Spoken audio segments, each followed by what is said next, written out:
This might come as a surprise to some of you all, but XTOOL has refreshed some of their products, and they have refreshed the D7, which is now the upgraded version is the D7S. Now, the first thing I want to say, this is a real upgrade beyond a D7. And so open that up. Now, let's see what we got here. Oh, yeah. There we go. Little paperwork here to set that off to the side. Let's go ahead and open the unit up. The unit got a little better padding around it. Now they add an extra piece of padding to this side here, which is pretty cool. Add that piece there. Let's go ahead and open the unit up. They actually upgraded the form factor as well. Like, this looks a bit different here than the regular D7. I guess they wanted to make sure you could tell them apart. There's the camera on the back. Oh, I don't know if the D7 has this, but this even has a kickstand to it as well. So this is really a serious upgrade here. All right, guys, so we're here with the D7S inside of my 2021 Honda CR-V. And basically, I just want to let you know that the intro screen has been upgraded to have a little bit more user-friendly functionality to it, being that the biggest buttons are what you likely would use most of the time, which would be diagnosis, special function, and reports. You got updates right here at one click, and inside of the more menu is where you can see you have VCI management, which I'm not sure, maybe there's a wireless unit that can go, wireless VCI that can go to this unit, and also the endoscope, which we're going to be testing a separate video because I want to use it in the car, in the house, and outside around my house, so I can show you just the power of having an endoscope at your fingertips. So now if we go back here, we're just going to go over the basic diagnosis. We're going to go through the special function menu, and I'm going to actually demonstrate a power balance special function. All right, so we go to diagnosis. This is pretty standard here. So just go ahead and you can pick the car and do it that way, depending on Europe, America, Asia, China, or you can just go to the little blue VIN button and just hit auto scan and let it auto ID the vehicle. Now what we're trying to do here is just demonstrate the speed of this and how well does it perform. All right, this is a 16-pin connector, and this is US. And we're just going to say automatic system scan. All system scan. Just says hot system scan. I'm not sure what that means. Maybe hot system scan. We're going to explore, see what that is, because I've never seen that. Let's do all system scans first. All right, seems to be going pretty fast so far. It seems faster than well, I have never used a D7, but I have a D8, and this seems, so far, well, I have to see though, because it kind of, okay, so number 11 out of 47. We'll see what that means here in a minute.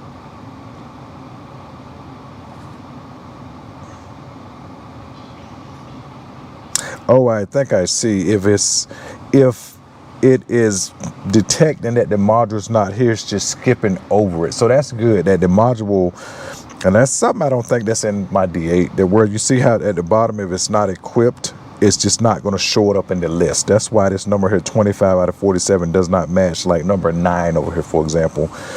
Because again, if it does not detect the module, it's not even going to put it in the list. And sometimes if there's no module, the car it'll say okay or diagnosis complete, and it'll be on the list. This tool here seems to have an upgraded version of the software to where it only displays what's equipped. All right, that was pretty fast, I gotta say.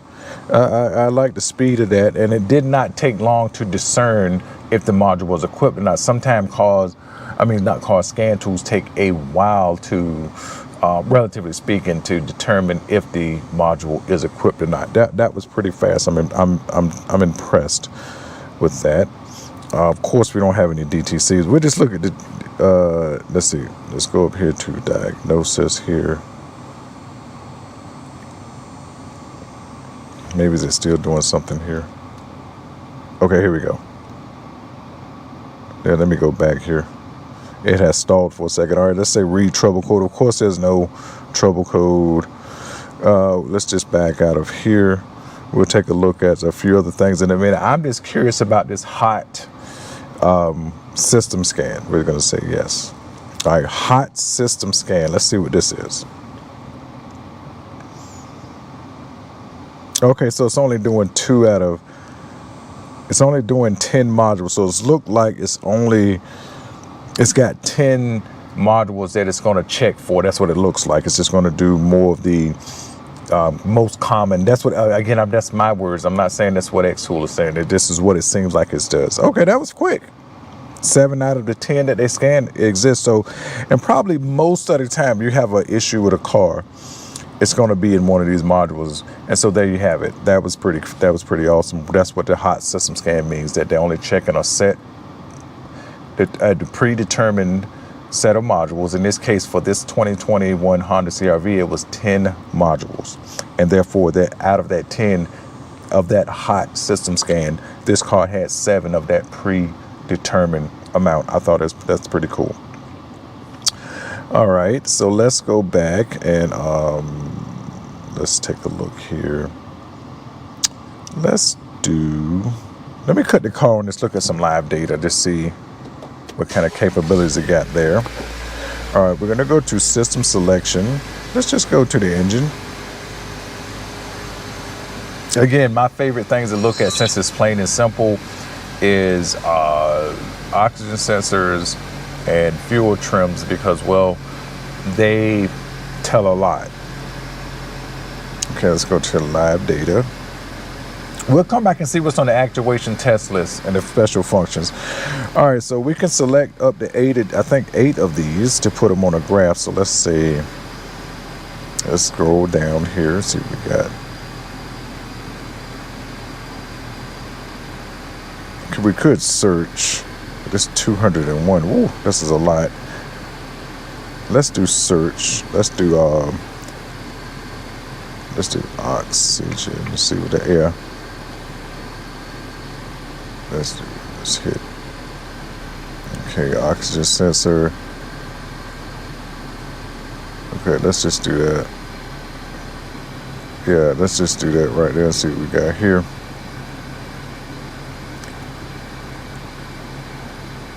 I also want to see, oh, hit the wrong button there. What I'm trying to do is just get the oxygen sensors. I guess I'm going to scroll through. Get the oxygen sensors and the, okay, this one. Let's just do that. And I'm just trying to get, let's see, because it's 201 data pairs. This is a lot. I'm trying to get, let's do,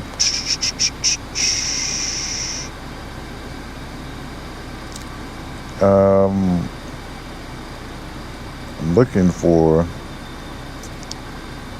where is the fuel? Let's just type in fuel. Let's do that. Because, wow, that's a lot of data PIDs. So it may not be in here. Maybe it's under the, oh, let's go out of here. Let's go out of here for a second.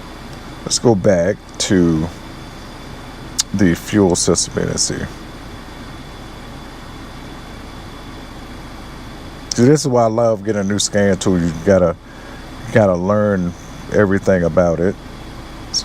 Okay, body, the power steering.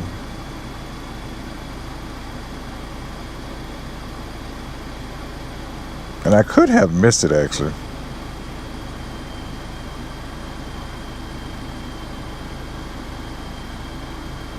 Let me go back in there, because maybe they call it something different in this car. Because again, like I said, I've never really worked on a Honda, and again, this is a 2021. I've never had to do anything to it, so I don't know much about, let's type in trim again. Okay, yeah, here we go. All right, let's just pick. All right, so I'm gonna just pick everything that says oxygen. Since I'm gonna just pick all of that. Okay, that was 2, 5, 6, 7, and let's do, I guess, fuel cut, whatever that is. Let's see. All right, then hit custom. All right, so now this is just a custom list I just built. So when you want to look at it, you could hit graph, and what will happen is that you can see all. I picked 7, 2, 4, 6, 7. But anyway, that's pretty. I mean, the graphs are pretty straightforward. I mean, that's pretty cool. I like these graphs because they're nice and clean. Even though, you know what I'm saying, this is a 7-inch screen, if this fits well, you can clearly see, for example, this is the short-term fuel trim. This is the, where's the long-term fuel trim at? Or fuel cut. I don't understand this right. This is the AF feedback short-term fuel trim. Again, I have to learn this about my car. Because again, I've not had this research anything in this car. So here I'm just trying to demonstrate the graphs. And from what I can tell, I mean, you could easily, you know, see something if it was obviously wrong with these graphs. I mean, because they definitely got good resolution and contrast to the back of the screen on them. All right, so let's back out of here. Let's see what's on the actuation test here. So much things you can do here. Look at all of this here. Okay, so the actuation test. Let's see what's in special functions in this menu. Right VIN, ECM, PCM replace, crank pattern, throttle learning, readiness codes, all sorts of resets. So there's lots of things. This tool is very capable. All right. So next, let's take a look at the special functions list, and then I'm gonna demonstrate the power balance. And I actually made another video on some calculations with the power balance. So if you want to check that video out, I'm gonna pop it up on the screen, but I'm also put the link to it in the description below. And it'll also be in the pinned comment. So we go to special function. We're gonna count the number first. First of all, it has 5, 10, 15, 20, 25, 30, 35, 36 special functions in this unit. As you can see, and that's one of the things that this special about, I think, XTOOL is that they have for the package deal that they have is very good. And so far I'm pretty pleased with the speed of this unit. It definitely seems to be a bit faster than my D8. And D8 was built on the Android 5, which is, again, like I said, I think the D8 and the D7 is similar in a lot of ways internally. So I'm just using that comparison here. So this definitely seems to be a bit faster. All right, so do power balance here. We're gonna go to GM. And what the power balance is gonna do is that I think you can knock out a cylinder or an injector to see, does it change any distribution of power. So for example, if you knock an injector or cylinder out and there's no rumble, for example, in the car, like that means that it wasn't contributing anyway. That means that's a targeted component you need to go under the hood and check. But say if you do hit the power balance and you actually feel the engine the engine die down a little bit, that means that injector or cylinder was making a contribution, so it's likely not the issue. All right, so 2021. Oh man, I went to GM. Never mind. I tell you, I'm so used to working on my own cars. I don't even know. Can you do? I guess you can't do a power balance on this car. I wonder, is it built into? Maybe it's only certain cars you can do that on. But let me go back into, maybe it's on the special functions in this car here. Let's try that again. See, this is a good thing. See, I'm a DIYer, and this is how you learn. So, to me, this is pretty awesome to kind of learn that we're under the special functions. There's not a power balance, but maybe there is some way to do a power balance.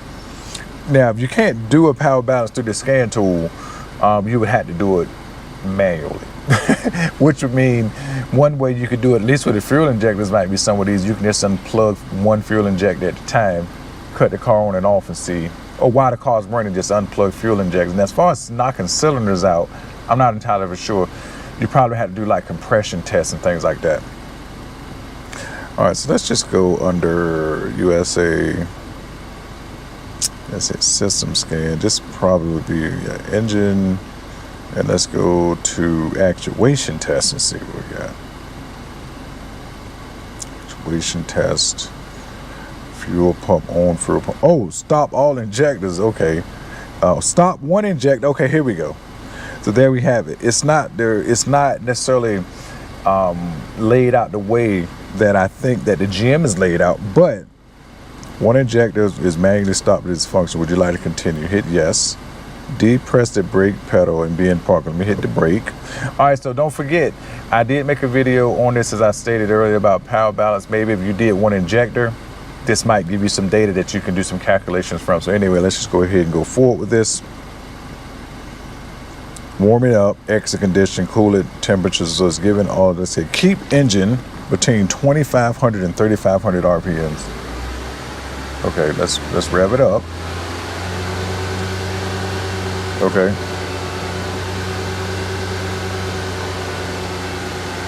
Oh, so I gotta wait till the coolant temperature get up.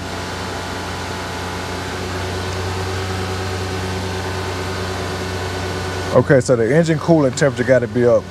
I'm sitting here idling, the car haven't been driven today, so I may not be able to perform this test.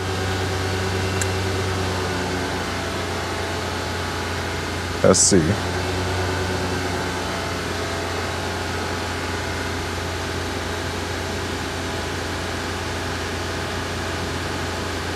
All right, so, all right, it looks like the engine, the temperature, the engine coolant temperature 80 degrees. So this will work. So what I'm gonna do is I'm gonna have to make a separate video for this because I don't have time to wait for this here to get up to 176, 100 and, hold up. No, it's actually close, never mind. It's 78 degrees, 178.8 degrees Fahrenheit, and it's got to get up to 186. So let's just wait a minute here. I'm gonna give this a few minutes and I'll just speed this up in the video.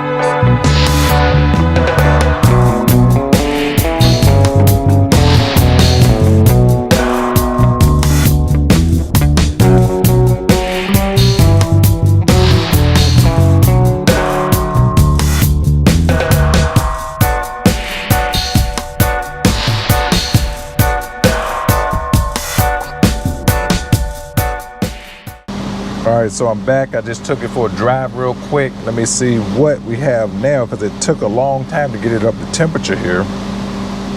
Hold up, you do not have the brake pedal. You do not have the throttle pedal pressed. Oh, number of okay, so we're good now. Injector number 1. So we go ahead and hit this. Oh yeah, see? Injector number 1 is not active. Oh, you definitely can tell a difference in the car. I mean, you can feel it without a doubt.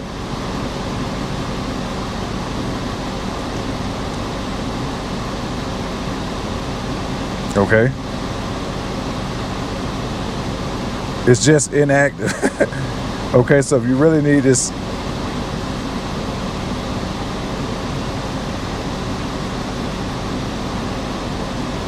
Okay, so I'm trying to figure out how to get it back on. But I guess if you just turn the car off. Oh, let's turn it off and turn it back on. Fail to communicate. I'm gonna see. Yeah, everything is good. I said this is just my inexperience. It's not the tool. It's just me. So I'm gonna try injector number 4 and see what happens. Oh yeah. Vehicle pulse speed. Yeah, you definitely can fit. So in other words, you don't have calculations here with this, but you can definitely tell if the injectors contribute or not. It would be nice that when you've done this, you could like see RPM. So I guess if you look up here, the RPM, like the check engine light is flashing. You see it right here? I don't know if you can see that down in the corner right over here, but the check engine light is flashing. Let's see, how can I get out of here? I don't know how to stop it. Okay, so let's go back. Okay, when you back out, yeah. Wait a minute. Let me turn it. I guess you got to turn the car on and off. Yeah, turn on the ignitions. Oh yeah, I see now how to turn it on and off. When you go in and you turn it on, then you back out, it'll just tell you to turn the ignition off and on. Yeah. So let's do that one more time so you can see. Okay. See, right now it's probably not reading the exact 168.6. So I think that's that's a 1 Fahrenheit degree difference. So anyway, the temperature is fluctuating a little bit now. So I'm gonna just go ahead and because again, it's in the garage. It's not hot here right now. So anyway, y'all see that the that one injector stop will work. So there you have it. So with that said, under special functions, let's see what we got here. You got all sorts of things here as well. I will go into some of this stuff in detail in another video. But anyway, this here is a quick overview of the D7S. And what I can tell you is that it is definitely faster than the previous generations of D-level XTOOLs, scan tools, meaning my D8 does not seem as fast as this unit to me. So with that said, you guys, if you got any questions, comments, or concerns, put them down in the description. I got a link to this in the description if you want to help the channel out. So with that said, you guys take care, and I will see you in the next one.